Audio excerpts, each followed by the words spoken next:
We'll intervene whenever we decide it's in our national security interest to intervene. And if you don't like it, lump it. The problem with America is not that we go around marauding around the world imposing ourselves. The problem with America in the last 10, 15 years, since the end of the Cold War, really in the last 60 years, is that we've been too slow to get involved. I don't know how many Iraqi civilians were killed, but I can assure you that the number is the absolute minimal that it's possible in modern warfare. Every nation in every region now has a decision to make. Either you are with us or you are with the terrorists. You know, that land over there is yours. You'll go back to it one day because your fight will prevail and you'll have your homes and your mosques back again because your cause is right and God is on your side.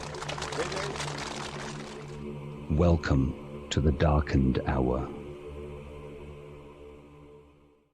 Hi everyone, today Adam and I are joined by journalist Sander Hicks. Sander is the author of 2 books on 9/11, The Big Wedding and Slingshot to the Juggernaut. And in these he brings out a lot of unique aspects which we really hadn't encountered anyone else talking about. And this includes the highly suspicious death of a whistleblower, Dr. David Graham, who reported 2 of the hijackers to the FBI prior to 9/11 happening. Another whistleblower named Richard Taus, who has information on the FBI's Carson Dunbar, a key figure in the 1993 Trade Center bombing, as well as Mohamed Atta and his CIA-connected friends down in Florida. We also talk about the direction of the 9/11 truth movement in general, and that's where we'll jump in. But I applaud what you're doing because it seems like you're interested more in deep state machinations and a corruption that's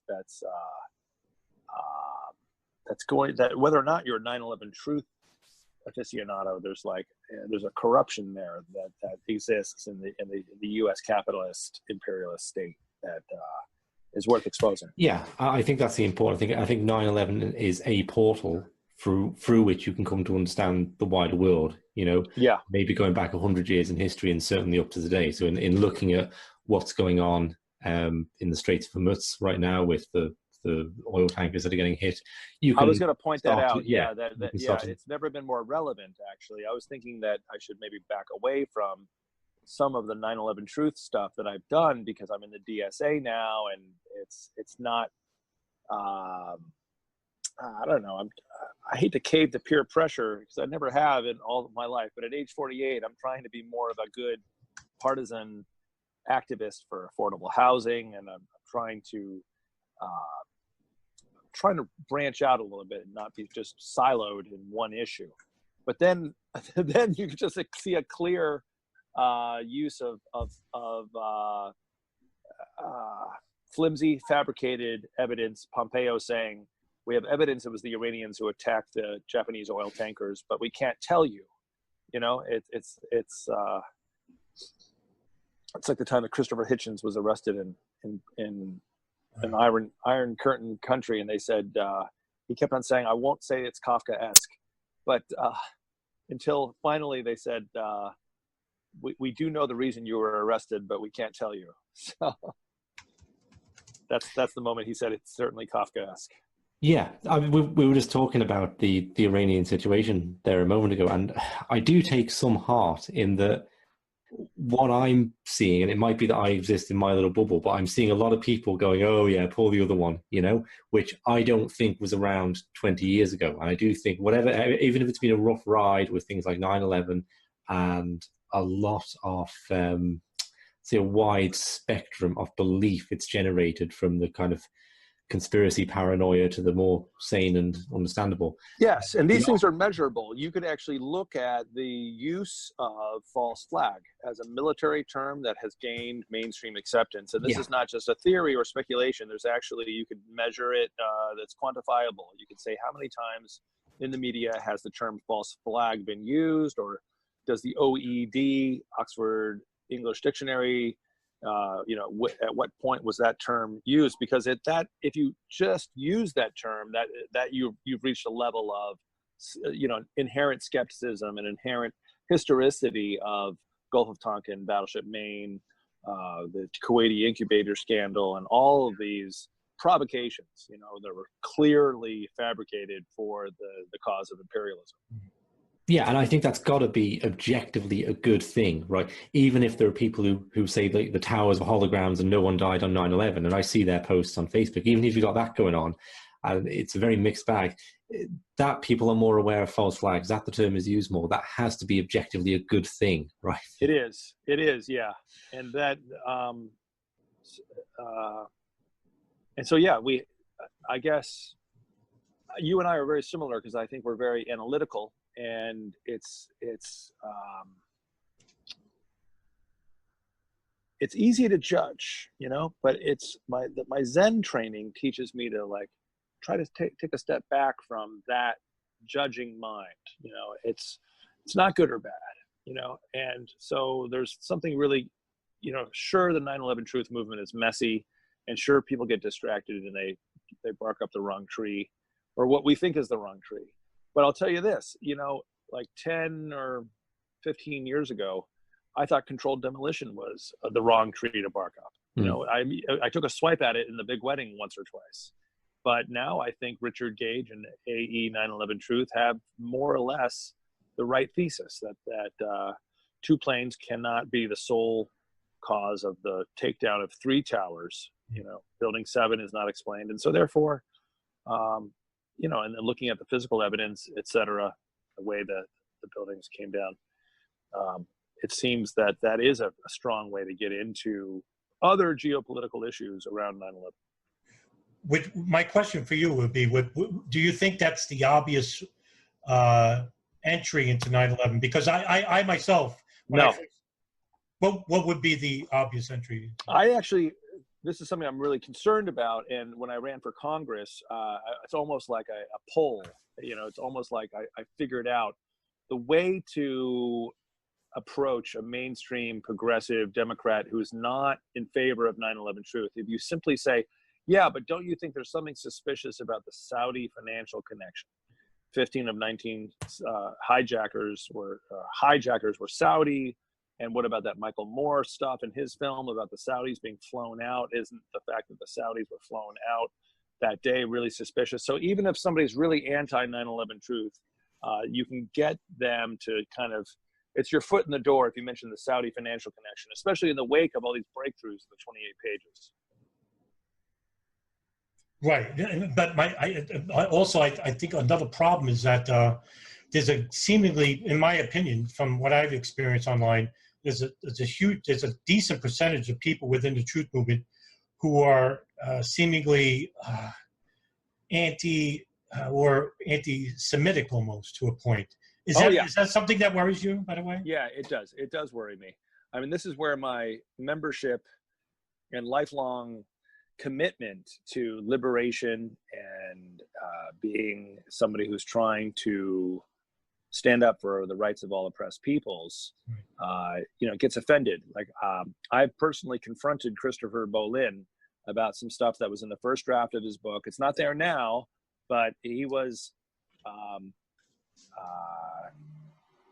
his book has some good stuff in it, but he shoots himself in the foot by saying stuff like, oh, and the Jews control all the media and they control all of pornography, so that's like, you've prevented yourself from saying anything intelligent about Israel and geopolitics if you indulge in the same old anti-Semitic, Jew-hating conspiracy theories. And it's a problem the Iranians have too. I've been to these conferences, and they've also had dalliances at these conferences with some Holocaust deniers, and so it kind of taints the entire conference. So so that is something. However, I'll say this too.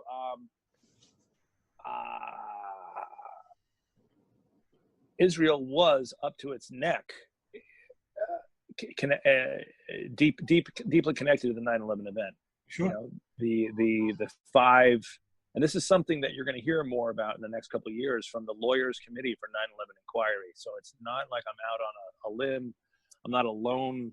It's not just me and Christopher Bolin, thank God, who are saying this. It's the Lawyers Committee for 9/11 Inquiry. I know personally is very interested in helping to expose in a court of law the 5 dancing Israelis who celebrated the attacks with cigarette lighters and high fives, and then were later arrested by East Rutherford police, and then were later detained by the FBI. It became a counterintelligence operation. There's a document, you guys, since you guys like to read and dig deep, there's a document called the Shea Memo. Have you heard of it? Yeah, I posted it on my Facebook page, actually. Oh, good. And then maybe I already know. Maybe, yeah, okay, good. Yeah, Adam's the kind of serious researcher. Adam's the brains of the operation, really. I just turn up and ask questions, you know. I can't believe I never even heard about it until just last year, or a year and a half ago. But on the road in Dallas, one of the lawyers committee for 9/11 inquiry people turned me on to it. So for those listeners of yours who might not know, the Shea Memo is worth looking at online. It was a document written by an international attorney who was so concerned about the Israeli connection to 9/11 that he took it upon himself to write and send out to every single member of Congress a copy of this memo. And there was going to be an article about it, I think, at one point for Salon.com, and then it got killed at the last minute. So Counterpunch did something. So there is something online from Counterpunch. And it's worth looking into because it carefully and legally dissects the Israeli connections to 9/11. And there was a DEA infiltration by Israeli intelligence in June of 2001 that I had no idea about. It reminds me actually of the Richard Taus stuff, because Richard Taus also was interested in DEA corruption. If you've been reading up on Taus, so I'm sure we'll talk about it later in the show. But because Taus left the New York FBI and then no, I'm sorry. I'm thinking about Brad Ayers. Sorry, I'm confusing my FBI whistleblowers. Anyway, sorry. So back to the main thread. So the Shea Memo exposes the Israeli connection.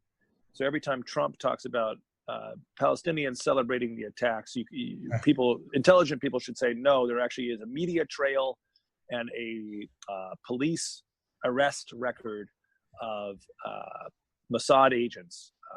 And this is what's great about the Shea Memo, is that this guy has had some sort of access to some kind of national intelligence database, and he was able to say that it was verified that at least 2 of those 5 dancing Israelis were actual agents of Mossad. Yes, that was the brothers, Paul and Steve von Kurtzberg. Right, the Kurtzberg brothers, exactly. Yeah, and they were later on Israeli television, and they said that they were there to document the event, so they indicated foreknowledge. So it's rare to talk to 2 guys who have actually read both of my books, so I appreciate that.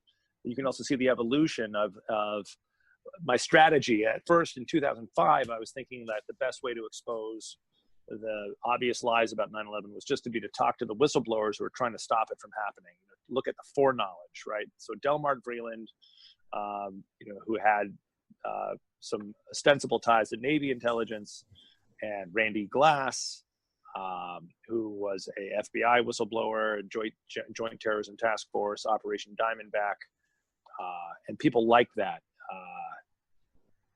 Richard Taus to a certain extent too, because Richard Taus was in Clinton Correctional Facility and was actually interviewed by FBI right after 9/11, because one of the people he was in prison with knew Mohamed Atta personally. Do you know that?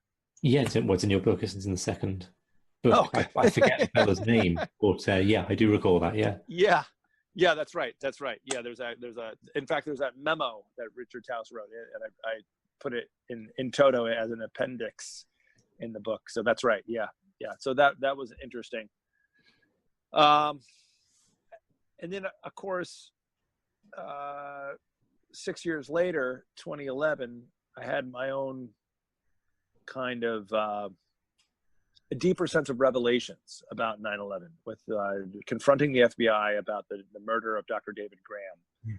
And that really it helped me take the gloves off, like scales fell from my eyes, and I was able to see 9/11 in a deeper way. And instead of saying, well, maybe the Bush administration let it happen, I kind of saw that it was the U.S. military industrial complex, the intelligence complex, that didn't just let it happen, but caused it to happen. They were shepherding Nawaf al-Hazmi and Khalid al-Mihdhar, right? These are the guys that are mentioned many times in the 28 pages. Joe Trento says that they were agents of Saudi intelligence in his book on Safe at Any Altitude.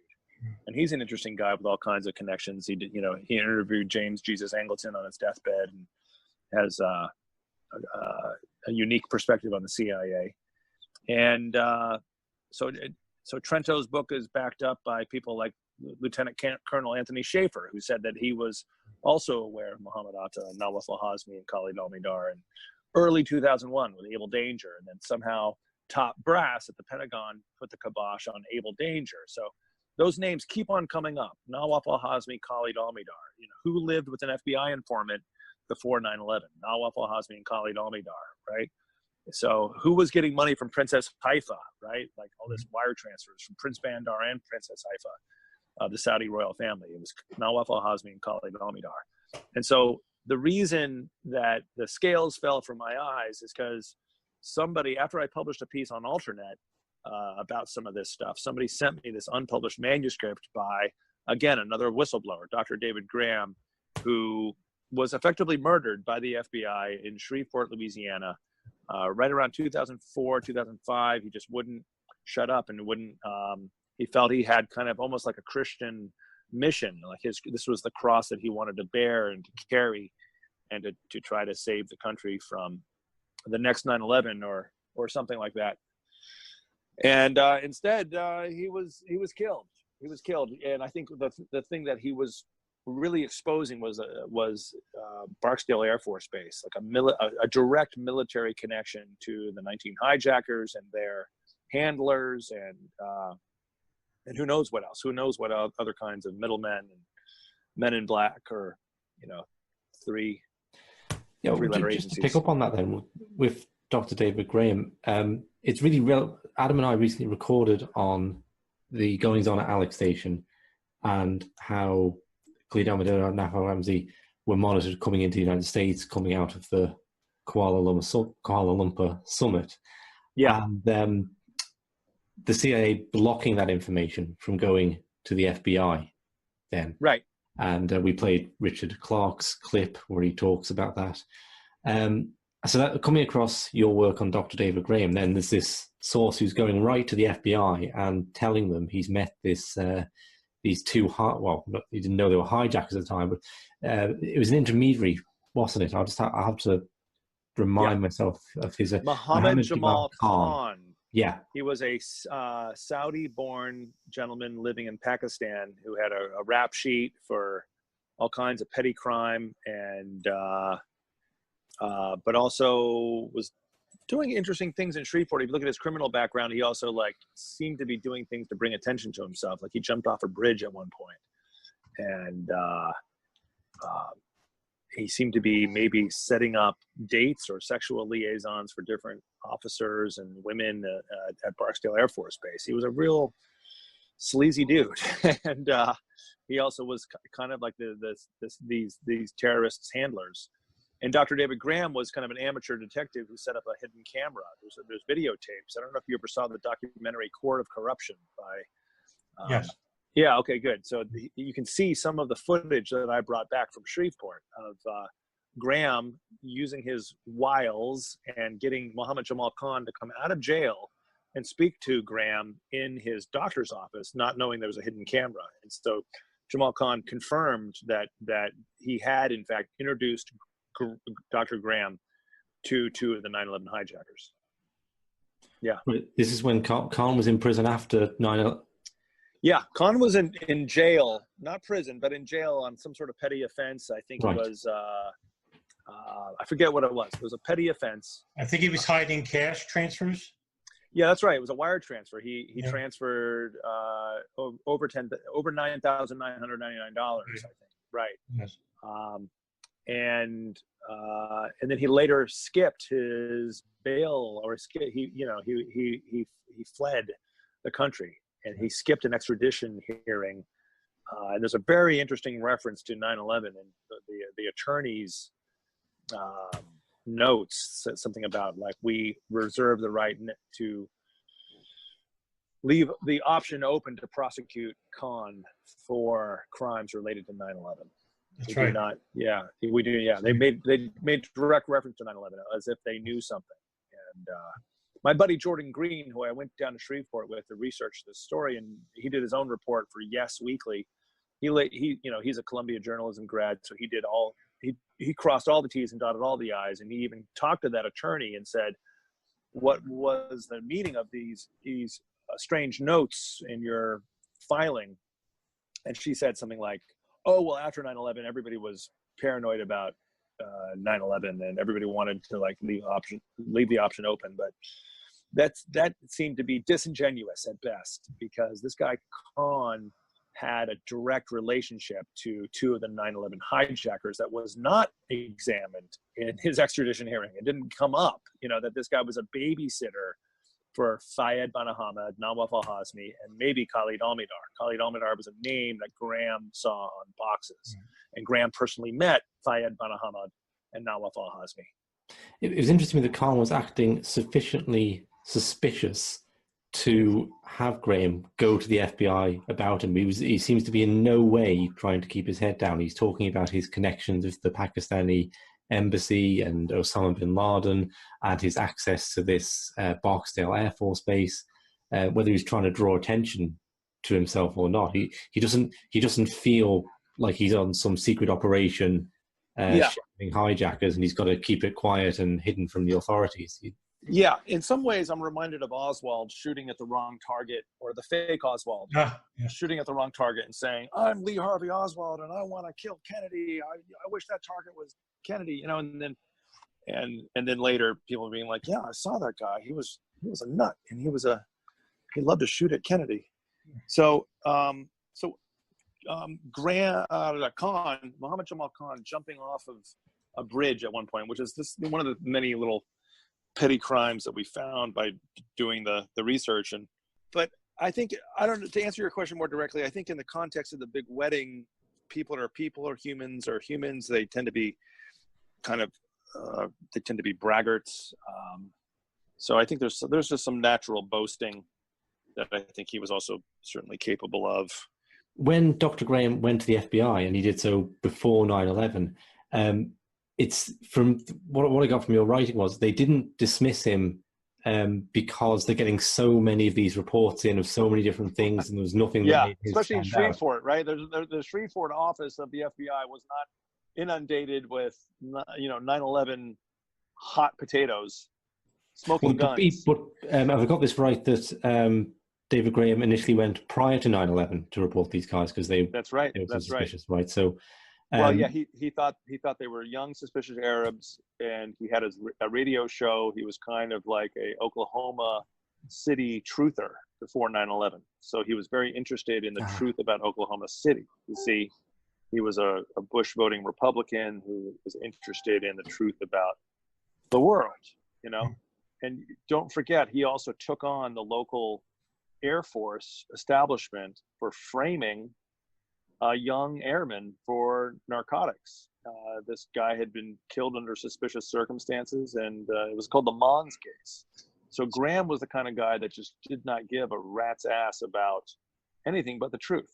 And he was willing to take on the entire establishment in Shreveport, and he did that from his perch on this little AM radio show. So, and he knew a rotten story when he heard one, like the Oklahoma City bombing. I don't know if we have time for that, but it's very similar.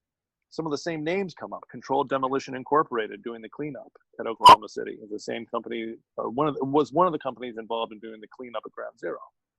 And the fact that the Murrah building could not have been taken out by a fertilizer bomb and a Ryder truck.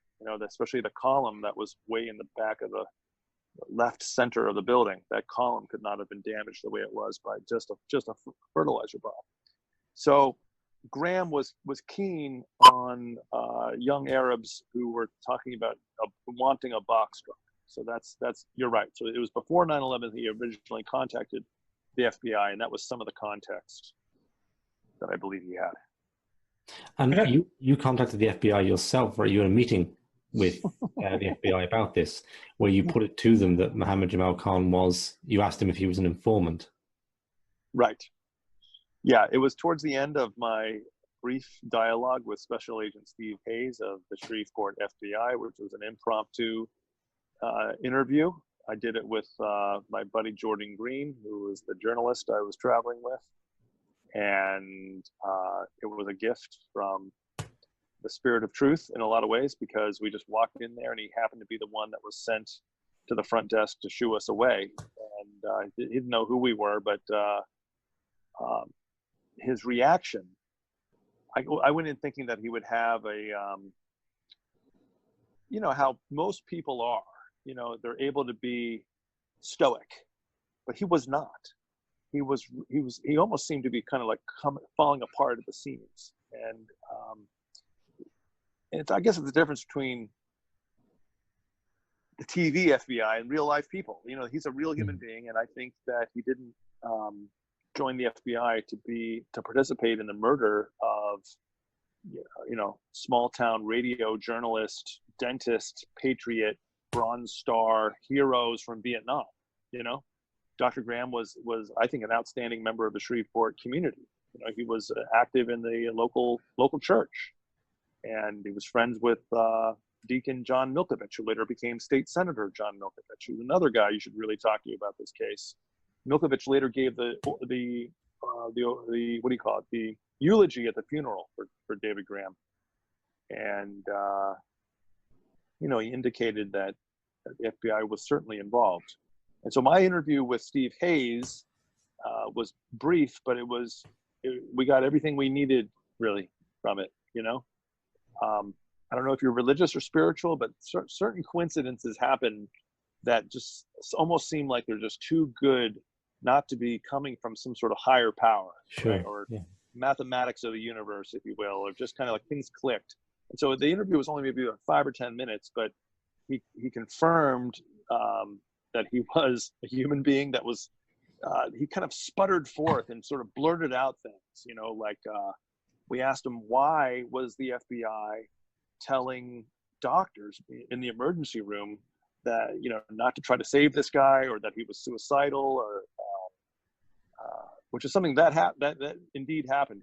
Graham's own son confirmed that happened. The anesthesiologist, I think, left the emergency room due to intimidation from the FBI. And Hayes's answer was like nonsensical. He couldn't come up with anything better than, do you know that Dr. Graham had to be reminded to shut the lights off in his office at night, or he had to have his assistant, you know, help him with those kinds of things. It's kind of like, you know, A does not lead to B. And I just remember physically, like, you know, the body language was like, I had this kind of like this tremor, you know, this kind of, it was a tremor. It was like somebody that was really blocked and really angry with themselves, angry with probably their bosses and their bosses' bosses and the entire system, you know. Be really interesting to see what ever became of him. You know, I haven't ever tried to do any follow-up, but I probably should. It's probably a good time. I'm sure he'd love to hear from me. Maybe I'll urge him to do Landmark Forum or something. But the special agent in charge, Mike Kinder, did leave the Shreveport FBI office shortly after all this. He either left or was transferred. So yeah, there's probably more I could say about the Steve Hayes interview, but my coffee house was burglarized the same day that I did that interview. Right. Kind of an interesting coincidence. This might not be a coincidence, but I definitely felt like I was onto something, and I think other people probably agreed. And I came back from Shreveport, and I was like really on fire. I even reached out to the local police precinct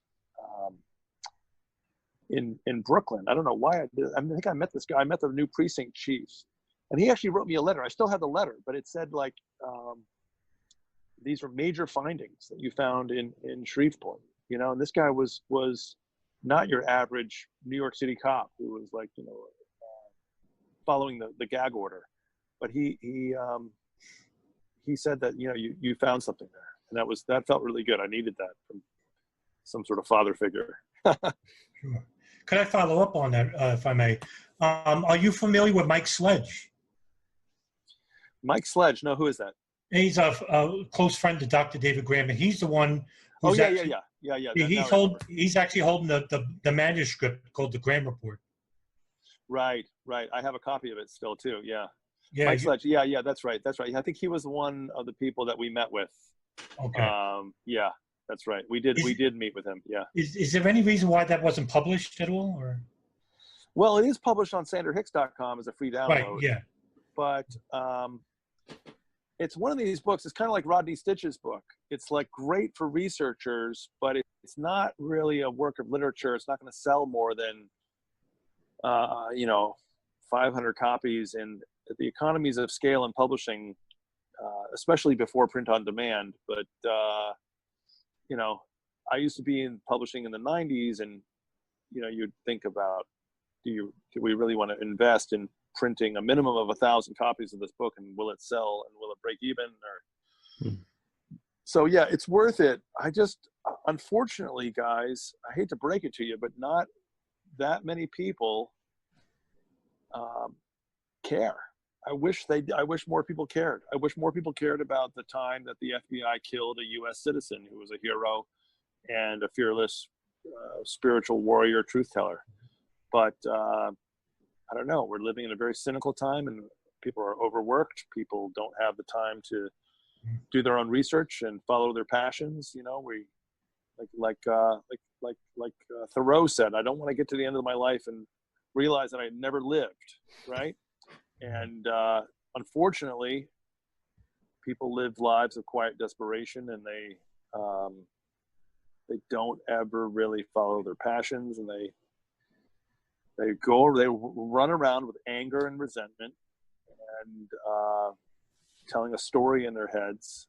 And that's what leads to things like the FBI killing a whistleblower, and the local media, for the most part, didn't expose it. However, there was a really kick-ass, youngish TV journalist named Jeff Farrell who did cover it, and he always helped me get on television whenever I was down in Shreveport. So that was really great. I love him for that. So anyway.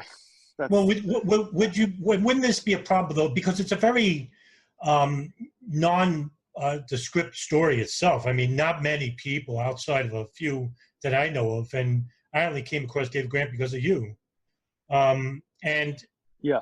There's not many people that know about the story. So I can't really blame the public for not knowing, because, as you said, the media really didn't give this any attention whatsoever.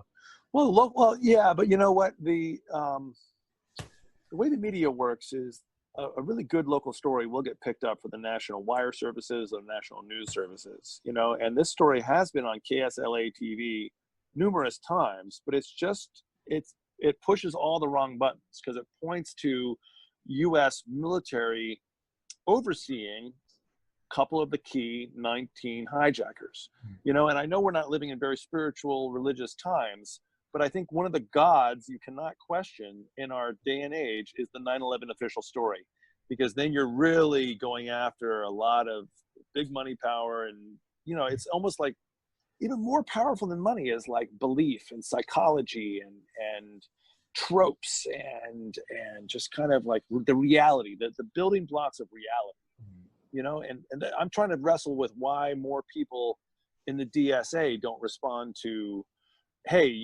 what happened in the Straits of Hormuz is a false flag attack. Let's talk about this. I tried to have a Zoom conference with activists last night, and it didn't really get off the ground. But I did talk to a couple of people though, so that was good. But yeah. Can I ask you, because I'd like to go on and talk about Mohamed Atta, and particularly his time in Florida. So that brings up lots of questions about who these people are, because we've been trying to dig into who Mohamed Atta is from Hamburg Sale onwards. But with this character, Mohammed Jamal Khan, before we do, he reads like a kind of a crook, right? He doesn't come across as someone who's expressing deep concern for the Palestinian cause or any sort of Islamic fanaticism the way Sheikh Omar Abdul Rahman might, the 1993 bomber. Right. So I may be asking you to speculate and say, just say if you don't wish to go there, but do you get a sense of what his relationship to Nawaf al-Hamzi and Khalid al-Madidhar was then, or what is in their mindset if they've got connections to the Saudi GID that causes them to hijack a plane to the point of their own deaths? Because it's easy to see that if it's explicable through either a religious fanaticism or some sort of devotion to a cause like the liberation of the people of Palestine, or we're doing it because of the sanctions in Iraq or something. But if it's a more sinister ploy, if it's more of a criminal element, what do you have any insight into that? I appreciate that's an impossible question in many regards, so I'm just... Yeah. Well, I'll tell you personally, my experience of Islam is one of it's a high level of dedication, and the way you conceive of God is God as the fountain of all mercy, all compassion, the most merciful, the most compassionate. And so I think my experience of Islam is it's highly it contradicts having anything to do with U.S. military or Saudi intelligence or Al-Qaeda, whatever that is. And so I don't think that these guys were religiously motivated. Of course, Wahhabism inside of Saudi Arabia is extremely strict, and it's not considered, true Islam. I guess my biases are more probably, having had some experiences with Shia Islam in Iran, but I don't know enough about them personally to explain their personal motives, but I think the best we can do is that they were dupes, they were cutouts, they were compartmentalized. They probably didn't know about the whole operation. We know Mohamed Atta spoke Hebrew, according to his pink-haired stripper girlfriend Amanda Keller, who's an American. He had a brief fling with her, but that was an interesting relationship for the insights it gave us into Mohamed Atta and Wolfgang Bohringer, who I hope we get to talk about. Yeah, maybe can I ask you about that now then? A man twist my arm. I was about to call him Amanda Attar. I was going to conflate the two, right? So we've actually, the last recording Adam and I did was on the Hamburg cell, and we were looking particularly at Mohamed Attar and Ziad Jarrah. So let's focus on Mohamed Attar. He comes to Hamburg through a connection of a couple of German teachers, and then he seems to spend an incredibly long amount of time doing this educational course. It's not clear, but people seem to suspect that the CIA are monitoring the Hamburg cell. At some point, his associate, Ramzi bin al-Shabib, goes off to this summit in Kuala Lumpur. So presumably after that, the CIA are monitoring the Hamburg cell when he comes back. And then there's no problem. Ramzi bin al-Shabib does not get into the United States, but not because he's on a terrorist watch list, much like Khalid al-Madidhar or Nawaf al-Hamzi. Mohamed Atta does. And then we have these completely conflicting reports of him, where he's certainly acting the fundamentalist to some degree when he's in Germany, but we have this completely conflicting report with Amanda Keller and his stripper girlfriend. And this has been a very difficult thing, I think, to get to the bottom of for me. I wrote a list of reasons for and against Amanda Keller even having met Mohamed Atta, because people dispute that. She made a statement, she retracted it, she made it again. She might have been describing somebody else called Mohammed. She seemed, so there's factors that seem to go against it, and then there's factors for it, like there's clearly the FBI were trying to intimidate her, and there's multiple witnesses to that fact. I think it's her mother, her landlord, and Mohamed Atta's landlord all say that she met Mohamed Atta. So I got a list of for and against, and I don't know if you want to add anything there, Adam, but that's as far as I got with it. And I end up throwing my hands up and say, gee, I don't know, because she places Mohamed Atta as being a psychopathic guy who tortured kittens and liked to snort a lot of cocaine and may have been involved in the importation of cocaine, which takes him to that would really explain a lot if he was some sort of intelligence asset working for the CIA or whatever. And then there's this Wolfgang Bohringer connection that you've talked about, which I will just hand over to you to talk about. I don't have my head around that at all. So good. Adam, Well, I know you like to read. Before? So have you read Daniel Hopsicker's work? Yes. Yeah, Adam has. I haven't read it. Okay, great. Well, there's a fun book by this guy Daniel Hopsicker called "Welcome to Terrorland: Mohamed Atta and the 9/11 Flying Circus in Florida." And I guess it kind of came and went. It's great that you saw it, Adam, or read it, and it's only about $200. That's why I haven't read it. No, shoot! Wow, yeah, that's it's really funny. hard to get. Oh, that's funny. Wow. Yeah, it costs a lot of money. It's ridiculous. Wow. Yeah. That's too bad. I'm going to have to make sure I have my old copy somewhere. I think I do. But I think I have a signed copy from Daniel, because Daniel was kind of a friend, and he was somebody I knew before 9/11, because I was the publisher of a Bush book called Fortunate Son, and Hopsicker came out of the woodwork and wanted me to work with him on something.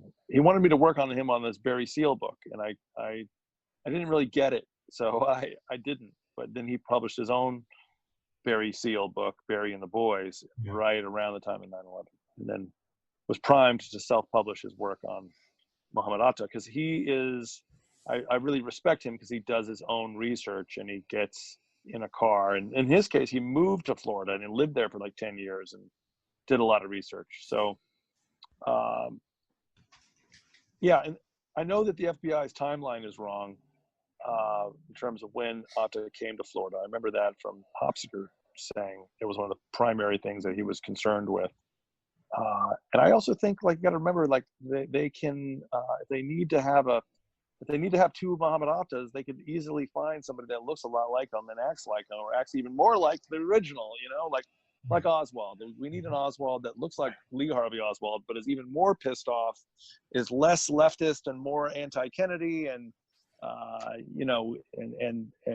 and he'll do this and that, and people will really remember because he'll say, "I'm Mohamed Atta," or "I'm Lee Harvey Oswald." Right? So the movie Executive Decision depicts that really well. The 1972 film with Burt Lancaster, the JFK film. Yeah.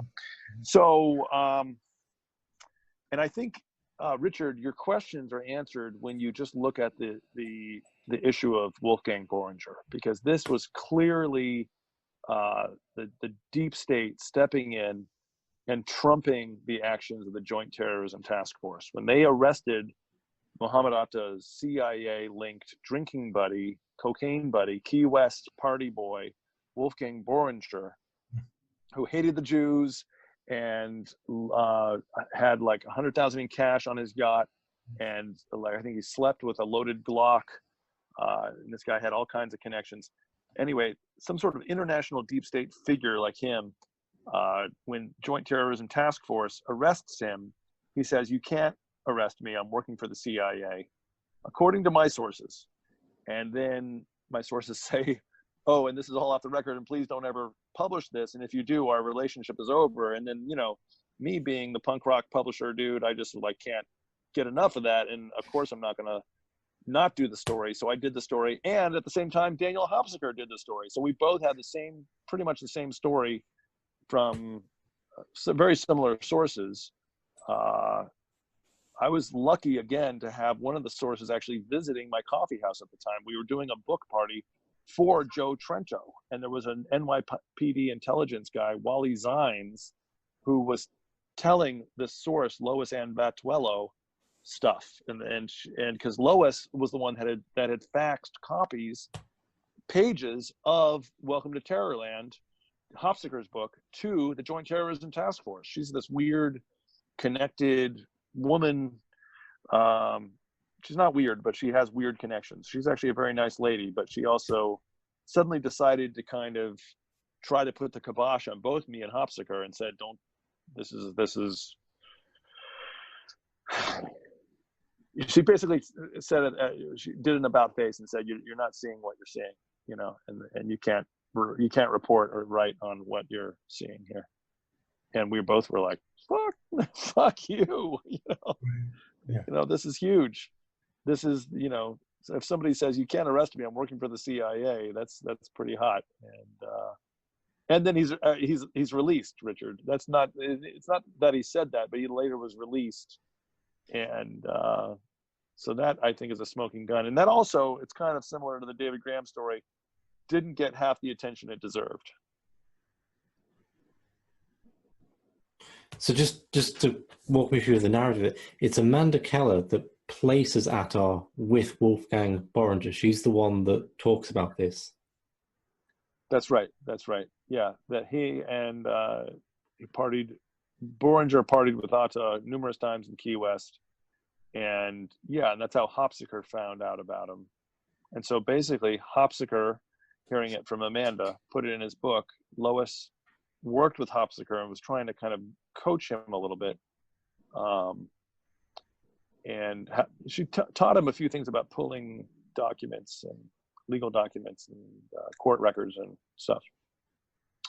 And so Lois seems to have a foot in each camp and is close to the National Association of Securities Dealers, NASDAQ.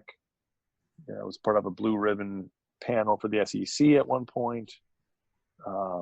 She's located in the Napa Valley, California, from what I hear. But ever since this story, she hasn't talked to me. We've been out of touch. There's a great picture of me sitting with her and Joe Trento and Susan Trento at my old coffee house. But so I can tell you that this happened. But and I can show you a photograph, kind of like the cover of Barry and the Boys by Daniel Hopsiker, where you can see all these CIA people drinking with Barry Seal. Adam, do you have any follow-up to that or anything else? Actually, I do. In chapter 3 of the book, The Big Wedding, Hopsiker, in his investigation into Huffman Aviation, where some of the 9/11 hijackers like Atta and Marwan al-Shade chose to be pilots when he took flight training, it has past ties to the CIA. The company was owned by Rudy Deckers and had an affiliate with Wally Hilliard, who gave him $100,000 to start the business. Can you explain how these two and the history of aviation ties into the CIA? Yeah, so there was a guy I made reference to earlier when I confused part of his history with Richard House's history, but his name is Captain Brad Ayers, and he knows a lot about Florida. He's a former DEA agent and was tasked to work for a kind of a CIA training ground that was going to train people to take Cuba over. And it was a rare CIA domestic training ground called JM Wave. So Brad Ayers told me a lot about the background of CIA in Florida, and especially on the western coast of Florida. So Huffman Aviation was located at a former military airstrip in western Florida and southwestern Florida. And it was actually Lois Ann Battuello, who I just mentioned earlier, who taught Daniel or coached Daniel to find all these corporate records that was able to link Wally Hilliard and Rudy Deckers, and Arnie Krutoff was the other Dutch guy. And so Hopsiker thought it was odd that both two of the flight training centers that these 19 hijackers supposedly trained at were owned by Dutch nationals. And I talked to Rudy Deckers too on the phone at one point and tried to interview him. It was okay. It wasn't that great an interview, but for what it's worth. Would you consider Rudy Deckers to be a nefarious figure regarding all this? I think Wally Hilliard is probably more interesting because, there's other business associates that he had that I think are interesting, and there's banking and CIA possible connections. It gets pretty Byzantine, and so it's not a smoking gun from what I remember, but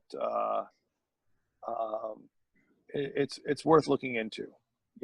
Somebody like Rudy Deckers, I think, is kind of almost like a cutout or a what do you call it? Like a fall guy or a backstop. Somebody who's compartmentalized. He only knows a little bit, and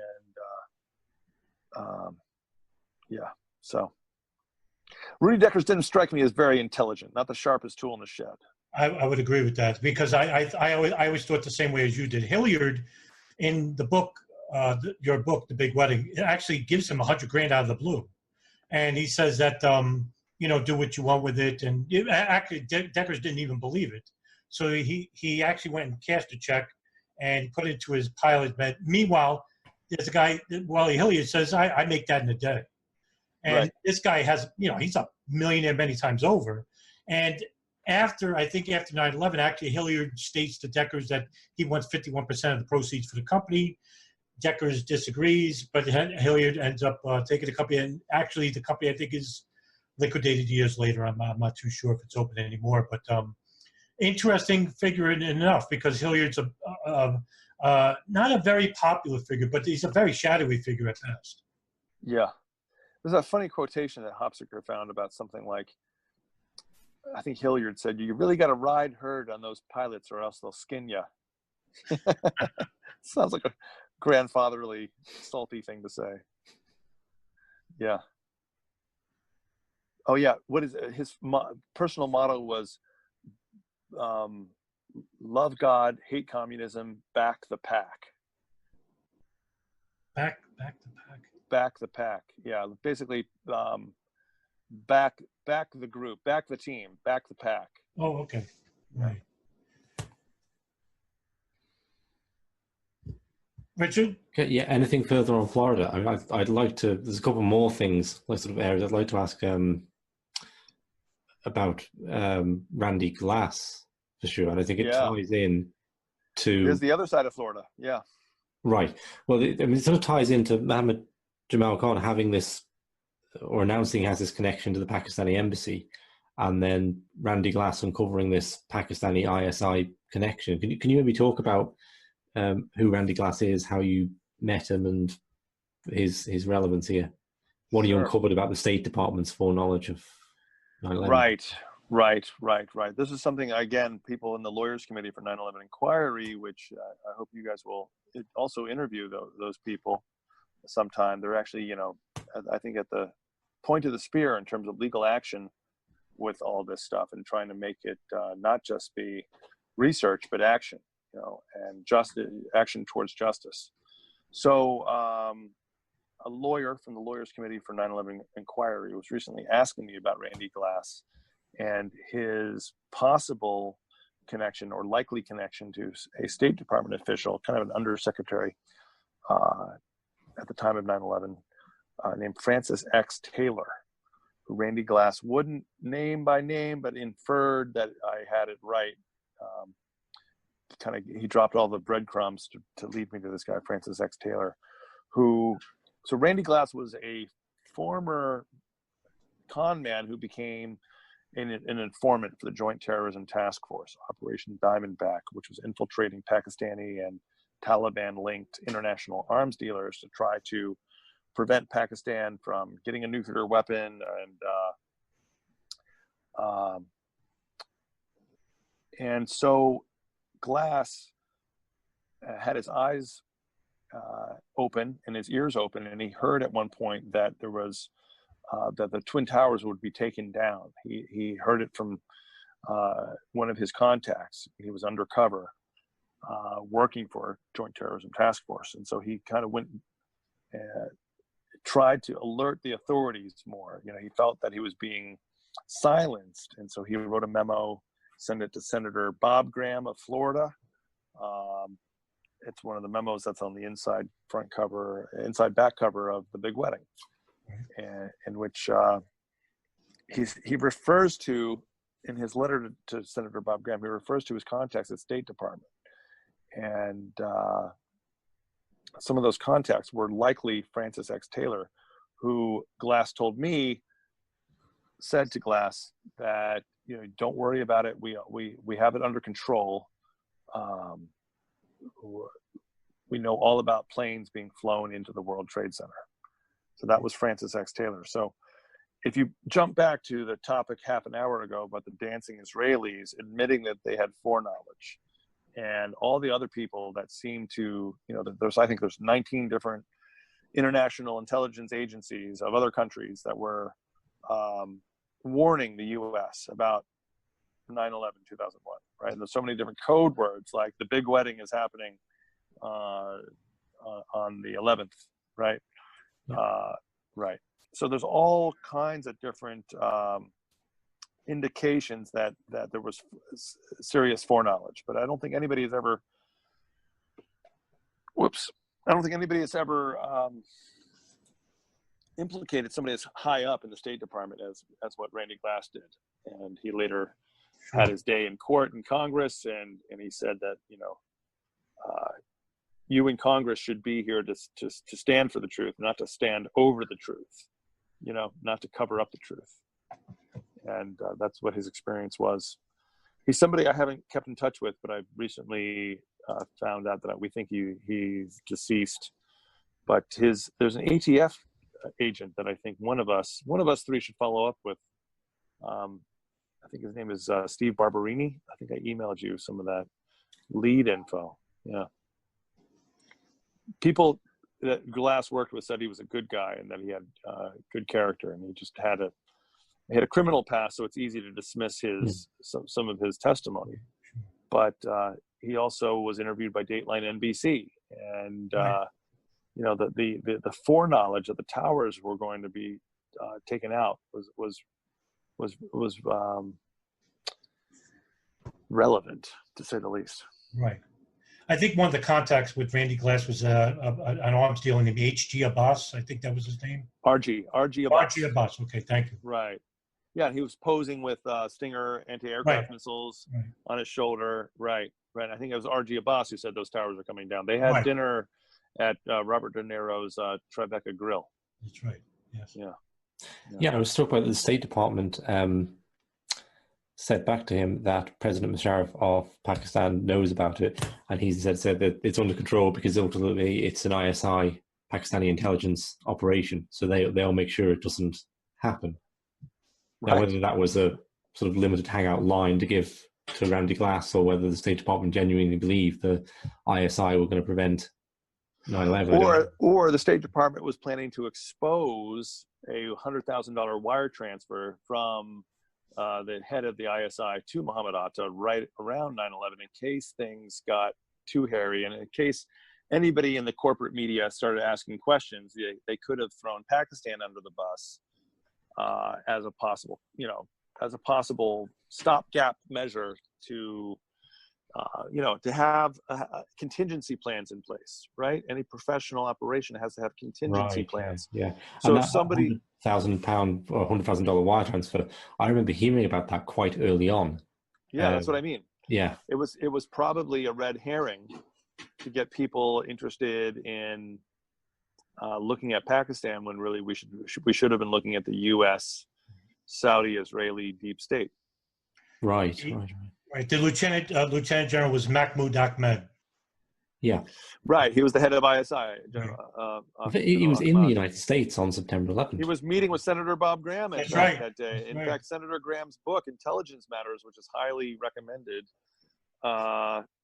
talks about that. Yeah.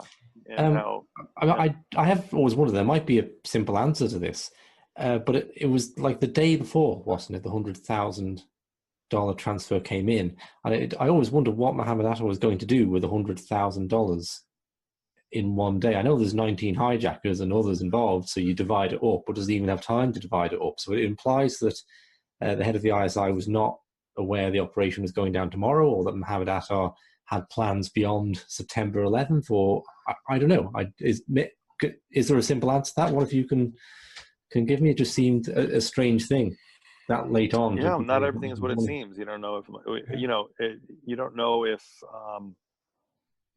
I mean, it's likely that they're all dead. All 19 hijackers were killed, either in the planes or by other means, right? Yeah, I find it exceptionally likely. We were just discussing this, that we, the plebs, haven't seen the flight manifest, but the 9/11 Commission did. And it's unlikely that none of them would have looked up and down and gone, hang on a minute, that Mohamed Atta's not on here, right? It does appear that the flight listings would have contained their names, and therefore they were on the planes. Right? I do find it compelling that they were. I can't say for sure they all were, but I find it compelling. Well, if you trust the 9/11 Commission. Every commissioner to either not check that or to not actually look for the names, or they would all keep that under wraps. I don't know. Maybe they would. Or well, the commission was highly controlled. Yeah. I remember Catherine Austin Fitts saying every single member of this commission has a control file.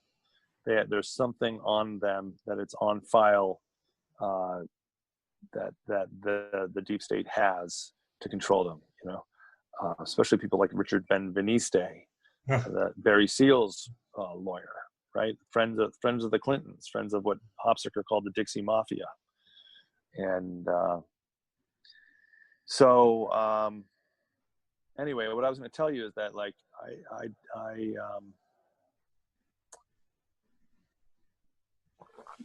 don't know how Atta spent the $100,000, but I think it's interesting that was exposed and it wasn't followed up on. You know, all of this, the whole topic kind of shows that something's really wrong with the state of journalism in America. Yeah. Actually, with Atta, he actually sent back $15,000 to the United Arab Emirates the night before. But, he did? Yeah, he did. He actually sent back some money. But that wasn't, I mean, that money wasn't just the only thing. I mean, you touched on it earlier about Haifa bin Faisal sending increments of like $9,000, $8,000 to the wives of two Saudi nationals that were affiliated with Khalid al-Mihdhar al-Wafabzi, and they were Omar al-Bayoumi and Osama Basnan. And these people were getting money from the U.S. ambassador to the United States. And Prince Bandar. Yeah, Prince Bandar bin Sultan, sure. Bandar Bush. Yeah, Bandar Bush, long-standing friend to the Bush family, and as well as to Bush Sr. and Ronald Reagan as well. But there was funding coming from all over the place, and you wonder where. Like, I think Bob Graham actually said it in the Joint House Inquiry. He states that the disparity between the damage that they'd done and to how much we had to spend compared to how much they needed was somewhere they probably speculated somewhere between $300,000 to $400,000 for the operation, but it cost the United States upwards like 50, 60 billion. And he said that the cost effect was really damaging.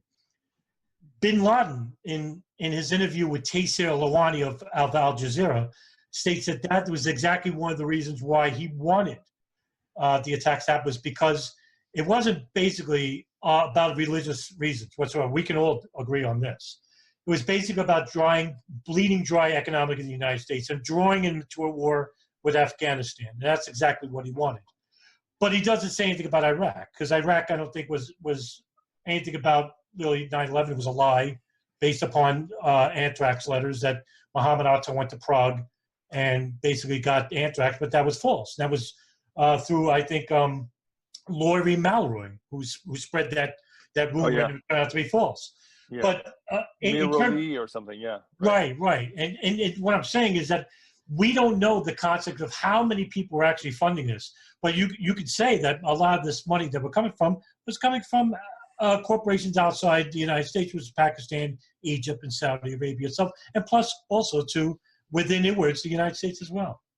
Have you guys looked at anthrax? Well, since you mentioned anthrax, it's worth noting that to me is a huge untapped. You want to talk about stuff like that people should talk about more.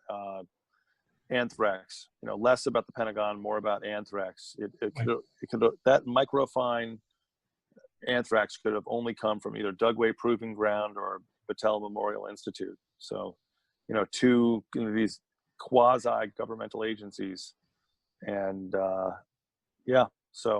and Bruce Evans could not have done it. Bruce Evans could have not, acting alone. So, and something we never hear about now. I mean, if it had gone the other way, that could be a really big terrorist motif. And I remember I just left school and was doing a summer job in a bank at the time, and we were given rubber gloves to open the mail with, just in case Osama bin Laden, in league with Saddam Hussein and the devil in tow, sending anthrax letters to this tiny little bank on an island in Europe, It's just, I mean, it was crazy. You know, it was that's the level of paranoia. The anthrax attacks spread so quickly. And then it was completely forgotten as soon as the narrative about it being connected with Iraq fell apart. Remember, there was a frenzy for duct tape. Everybody wanted duct tape, and they couldn't buy enough duct tape. Everyone was duct taping windows and stuff. Yeah. Well, why do you think that story died on the vine, the anthrax letters, anyway?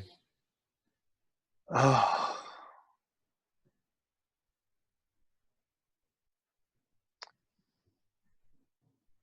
It's almost like,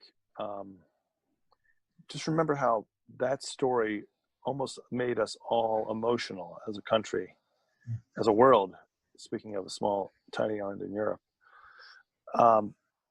It's almost like that was like the thing that really heightened the terror of 9/11 and brought it home to everybody, because it was a terrifically terrible event on television, but the anthrax component meant that you could also personally be killed or poisoned through this, you know, a very deadly bio warfare chemical.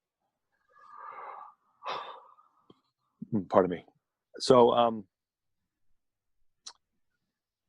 and then it went poof, you know, and then the whole story just disappeared. So it's almost like an emotional climax in which we were all really upset, and then it left, and the story got kind of lumped together with all the many mysteries of 9/11 that people don't really have the time for, or they just feel pressure not to look into it. Because those actually the letters actually went to the two Democratic senators that were against the war. I think Tom Daschle and Johnny Kerry. Was it? I thought it was Leahy. Leahy. Patrick Leahy. Patrick That's Leahy. right. Yeah, You're right. Leahy. Patrick Leahy. Leahy. Yeah. Incidentally enough, but were they dragging their heels on the Patriot Act? There was, I don't understand the American political structure well enough, but they were in some way involved in signing off on the Patriot Act and dragging their heels on it. Actually, I think it was actually regarding to the 9/11 Commission. They wanted to open up the commission as well. Right. They wanted an investigation, and the letters went to him, and I think it went to Dan Rather as well. Yeah, that's right. Right. And National Enquirer, right. And American Media Group. Yeah. Yep. And then that story just like disappeared off thin air because the war came, and everybody concentrated on the war. But I agree with you, Sandra, in regard to like, I never could understand the fascination for no plane hitting the Pentagon, as if like a hijacked plane can't. If you want to say the planes were remote control, that's fine. I don't know anything about aviation or mechanics and with it, but here's a real link into like State Department malfeasance and complicity involving these invasions of Iraq. And because it was the anthrax letters themselves, and this is hardly ever discussed. I agree with you. It's something that should be discussed in further in 9/11 circles, and regretfully it's not, because I've never seen it. Yeah. Well, do you know Barry Kissin? You know who that is? Barry Kissin has done some great work. I've heard of his name. I'm not too sure. Yeah. He's actually based in Frederick, Maryland, which is pretty near the Fort Detrick anthrax bioterror headquarters of America. So, and he's a friend of mine, and an attorney and a saxophone player and a great guy. So, and I quoted from his work on anthrax liberally in my book, Slingshot to the Juggernaut. Yeah. Yeah. And it seemed that because of this now, we are now forced into almost another conflict in the Middle East itself. Something that, the one, I'm forgetting his name, the general that went to a Democracy Now! And stated the... Wesley Clark. Right, thank you, Wesley Clark. And do you see the war looming anytime future? Would it be this year or next year? Would it save Trump's presidency, actually? Yeah, I think it actually will accelerate Trump's decline, because it's so clearly, I think he's clearly on the verge of impeachment. I think Pelosi is even thinking about it now, from last of what I heard. I think people would see through it. I think it would be a desperate measure. Iran is 4 times the size of Iraq, population-wise, and actually, maybe it's 4 times. I should check this before I say what it is. It might be 4 times the size of Iraq geographically and 10 times the size population-wise, but it dwarfs Iraq. And we're talking about a 5,000-year-old civilization. Yeah.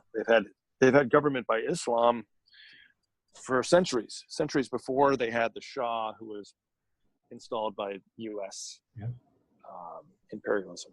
So they had Time Magazine of the Year, Mossadegh, who was assassinated in the very first CIA coup in 1953.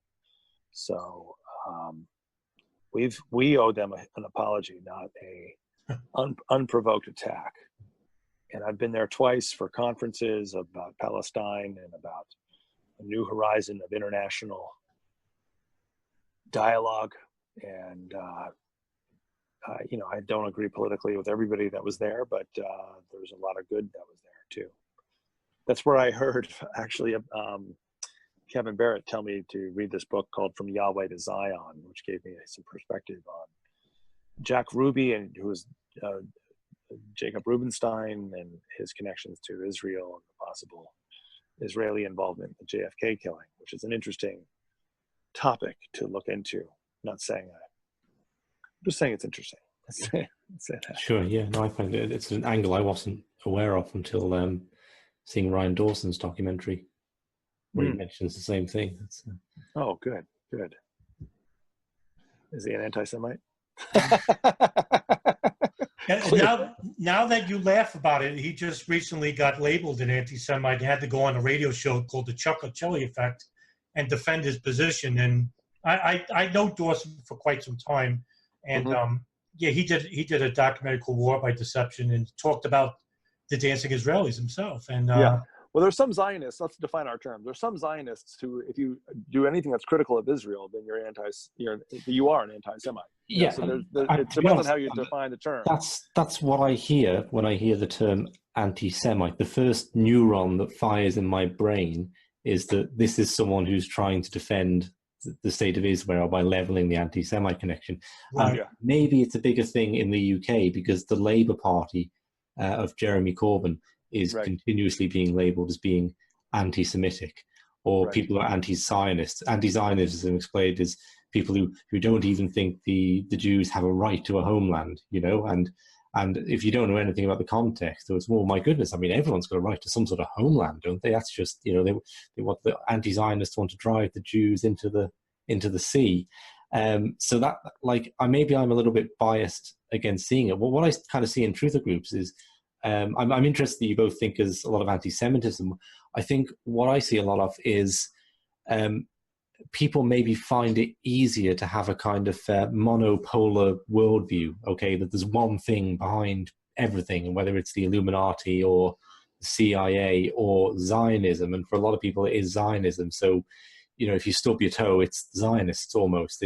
And I think that there's a tendency to, you've got your hammer and that's your one tool, so every problem is now a nail, or every false flag attack is a Zionist behind it. And there may be kind of a simplicity in the worldview that way. But that's my kind of bias, I suppose, on it. Yeah, I totally agree. I see. Yeah. What was I going to say? There's a thread I was going to pick back up.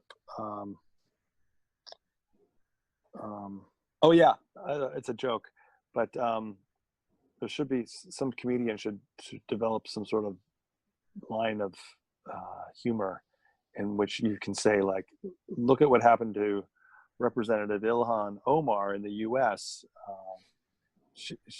How dare she suggest that people are sensitive about AIPAC, or how dare she should suggest people are still sensitive about 9/11. We're not sensitive about AIPAC, and we're not sensitive about 9/11. And how dare she? Because it's a self-proving thesis. How people get so insane if you suggest that AIPAC is powerful. Oh my God, what are you saying? I'm just saying AIPAC is powerful. How dare you? Well, and then like suddenly bad things happen to you. Or people are saying your political career is over just because you stated the obvious. It's not fair. Yeah, I think I agree with your earlier point too, and I've noticed it right away that actual proponents who have an actual legitimate beef with Israeli right-wing politics, the Likud party in the Knesset, and how that influences our bipartisan Congress. These people automatically thrown into the pot of the fringe anti-Jewish people like, for me, it's Bolin. Like Bolin, I think poisoned the waters itself for people who have legitimate critics of Israeli politics itself. And I'm in that group because I do criticize Israeli politics almost not every day, but like once a week I'll put up a story. But it's not enough for some of these people. They want to blame Israel for everything, like you said before. They'll blame everything under the sun, which are discussed with Bolin. He gives you little bits of nuggets that are actually true within 9/11 itself, but then he poisons all of that by implicating that they're involved with the JFK assassination, the World War II, and every event in human history. I don't want to say that he's doing this on purpose for a more nefarious purpose, but I don't know why he does it, because he's not a stupid man. And it makes me wonder about the agendas of certain people and why they do this. And what would be your opinion on that? Oh, I don't know. I can't really. That's a rabbit hole. I mean, he has a complex history. He lived on a kibbutz. Something bad happened to him. Maybe he got his heart broken. I don't know. But yeah, in person, he struck me as cold. He struck me as like somebody who was almost like, this cold, slow energy of just like, and it wasn't lively. And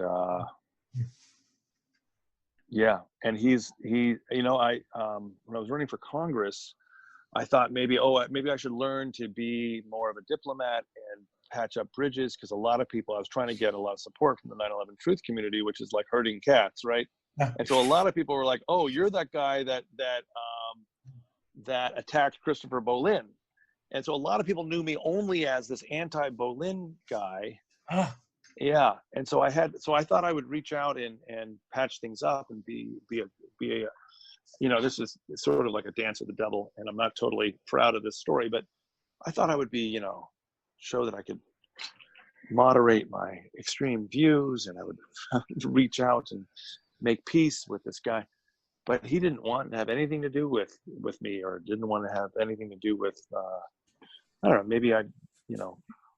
maybe he doesn't like people asking him questions about it. I found this a very disappointing aspect of the truth movement. I mean, I think a lot of it is explainable through ego. That people, you can listen to someone's podcast, you can read their book, and you can think that they're all about getting the truth out and the information, and then you have some personal contact with them and find that they're bringing all their psychological baggage into it too. And I encounter that a lot.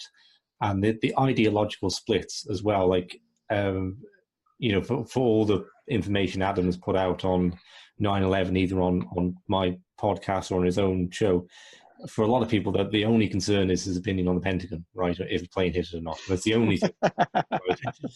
Anything about Alex Station or the deep history of US collusion with radicalism, nothing. Did a plane hit the Pentagon? That's it. And, right. I find that. Are you right or wrong? Are you right? Even or if you are don't. wrong? Right. That's the thing. People are upset. And I do wonder. Hold on a second.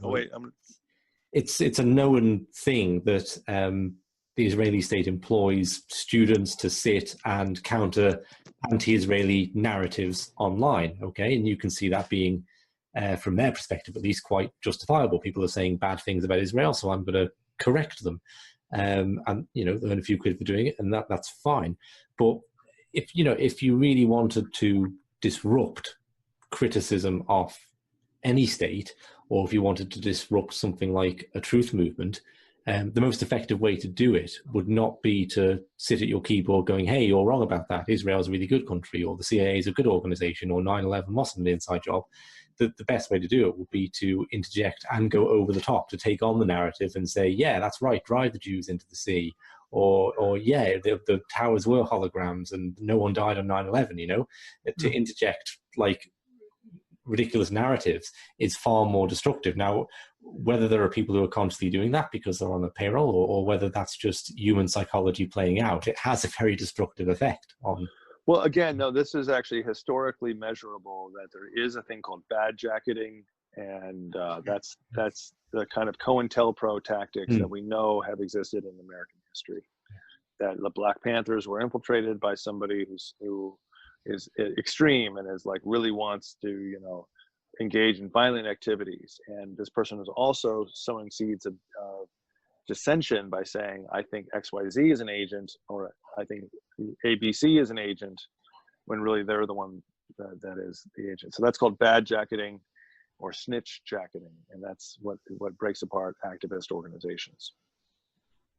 Yeah, I think that's because I mean, I have no idea, and I think it's destructive to speculate on individuals more often than it's not, and who's doing what. But whether it's being intentionally done or not, it's a massive thing that goes on.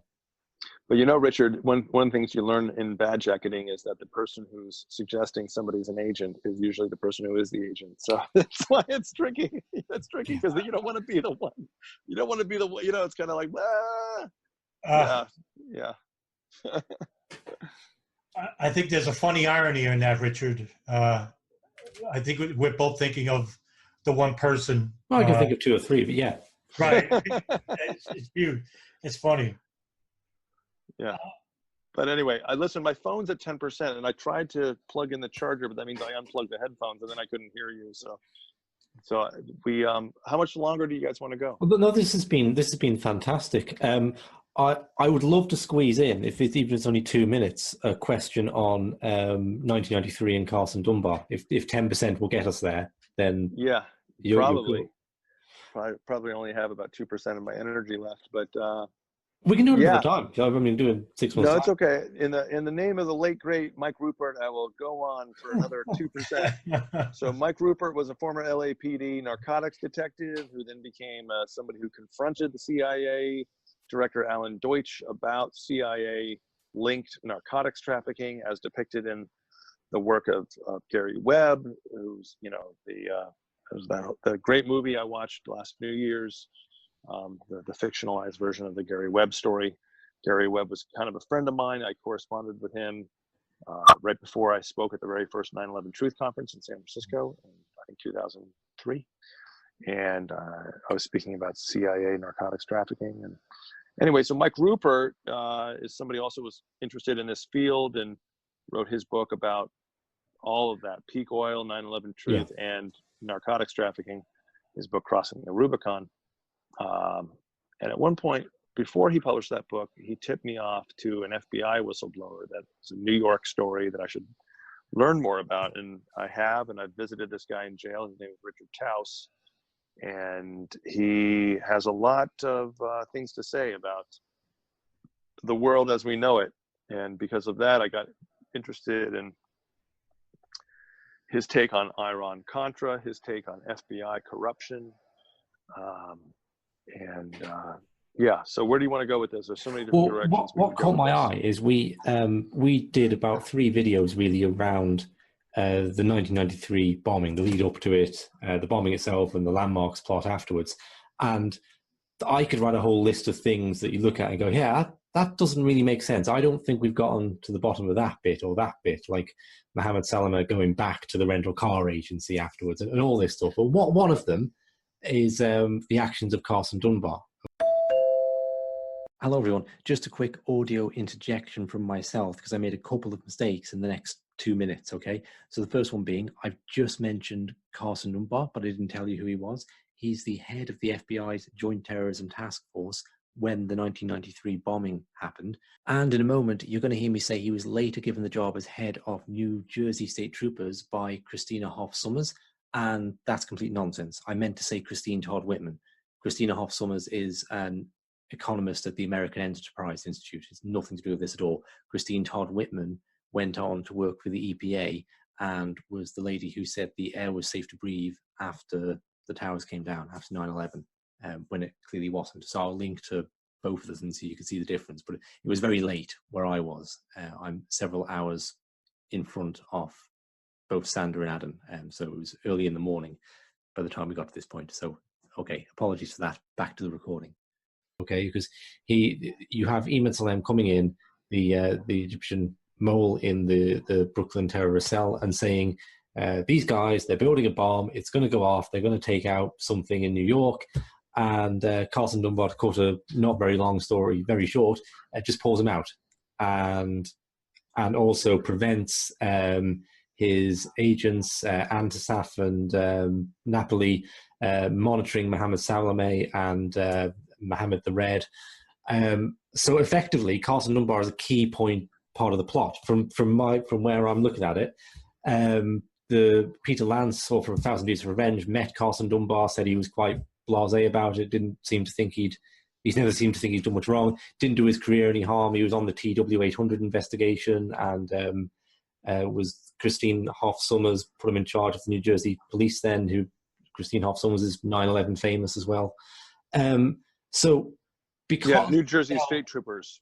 Yeah, because that's an important distinction in our country. Sorry. Because the cell is the Brooklyn cell, and the blind Sheikh Omar Abdul Rahman was brought into the country by the CIA and seems to be protected by them there. It would be reasonable to assume that they didn't just bring him in, they continued to protect him for whatever reason.